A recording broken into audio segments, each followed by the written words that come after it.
बिहार कर्मचारी चयन आयोग की तरफ से एक स्टेनोग्राफर का न्यू वैकेंसी आया है। आइए इस वैकेंसी के बारे में देखते हैं।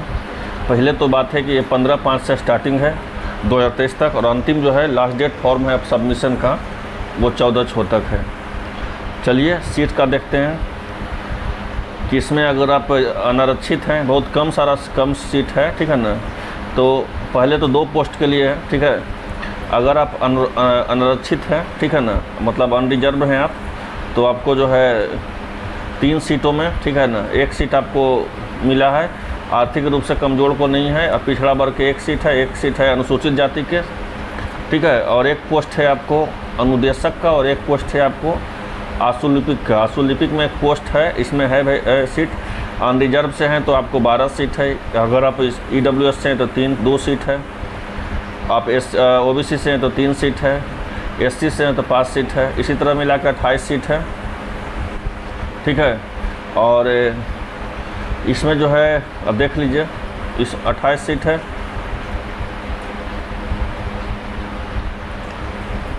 और इसमें 2 तरह का सीट है। एक जो है इसमें 34 सीट है आपको UR में, और 1 सीट है आपको 39 सीट है अथी में आपको OBC में, और 13 सीट है, मतलब कि 235, 25 सीट इधर और 28 से 232 सीटों का वैकेंसी है, ठीक है ना।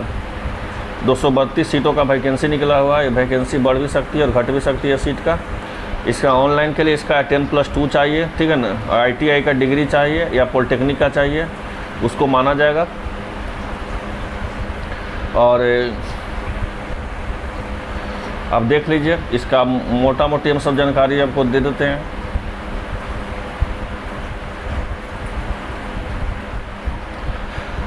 न्यूनतम आयु जो है, अगर आप जनरल में हैं तो आपको 18 वर्ष होने चाहिए, और मैक्सिमम आयु 37 साल तक। अनारक्षित में महिला हैं तो 40 साल तक मैक्सिमम होना चाहिए। पिछड़ा वर्ग में 40 साल तक होना चाहिए। अनुसूचित जाति के 42 साल तक है।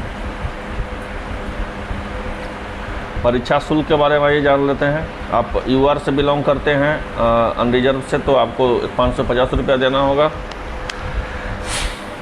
SC ST से बिलोंग करते हैं, बिहार के स्थायी निवासी हैं तो 135 रुपया देना चाहते हैं। सभी श्रेणी में दिव्यांग PH के लिए 135 रुपया देना होगा।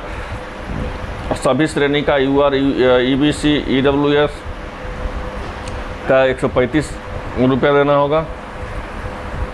अब बिहार राज्य के बाहर सभी श्रेणी में अभ्यर्थी को, पुरुष और महिला को 540 रुपया देना होगा, मतलब जनरल में आएंगे।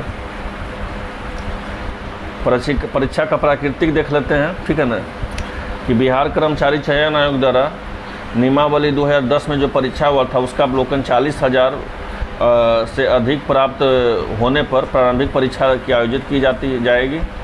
मतलब फॉर्म जो है, सीट तो कम है लेकिन 40,000 से तो ज़्यादा ही फॉर्म गिरेंगे।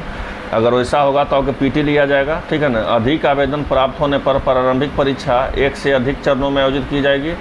ऐसे आपका PT जो होता है एक ही चरण में आपको लिया जाएगा, ठीक है। और विभिन्न चरणों में परीक्षा आयोजित की जाने के लिए परीक्षा परिणाम समानीकरण की प्रक्रिया अपनाते हुए तैयार की जाएगी। और लिखित परीक्षा उसके बाद PT के बाद मेंस होगी, वो भी होगी जो ऑब्जेक्टिव होगी, ठीक है ना। उससे जो है उसका 5 गुना लिया जाएगा। जैसे 232 सीट है तो 232 गुना 5 को ही मेंस में बैठाया जाएगा, ठीक है।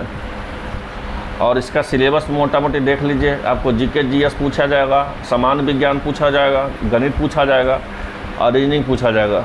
रीजनिंग में भी कंप्रीहेंशन पूछा जाएगा, लॉजिक पूछा जाएगा, रीजनिंग मेंटल एबिलिटी पूछा जाएगा। 150 अंकों की प्रश्न होगी, और आपको 4 अंकों का 1 प्रश्न होगा। गलत होने पर 1 अंक कटा जाएगा। 2 घंटा 15 मिनट की टाइमिंग होगी। और प्रश्न पेपर का जो मीडियम होगा हिंदी और इंग्लिश में होगा। ये है स्टेनोग्राफर का। अगर आप इसमें इंटरेस्टेड हैं तो फॉर्म भर सकते हैं। और ये तो है क्वालिफाइंग नेचर का। क्वालिफाइंग नेचर ऐसा कुछ है नहीं। आप कंपटीशन का समय है, बहुत सारा लोग है। अब ये मत सोचिए कि 40% में मेरा हो जाएगा, तो ये बोलना भी असंभव है। और इसका एक बार अंतिम देख लीजिए कि प्रारंभ 15/5 से ही स्टार्ट हो चुका है ऑनलाइन फॉर्म का, और 14/6 तक चलेगा। इस डेट को याद रखिएगा।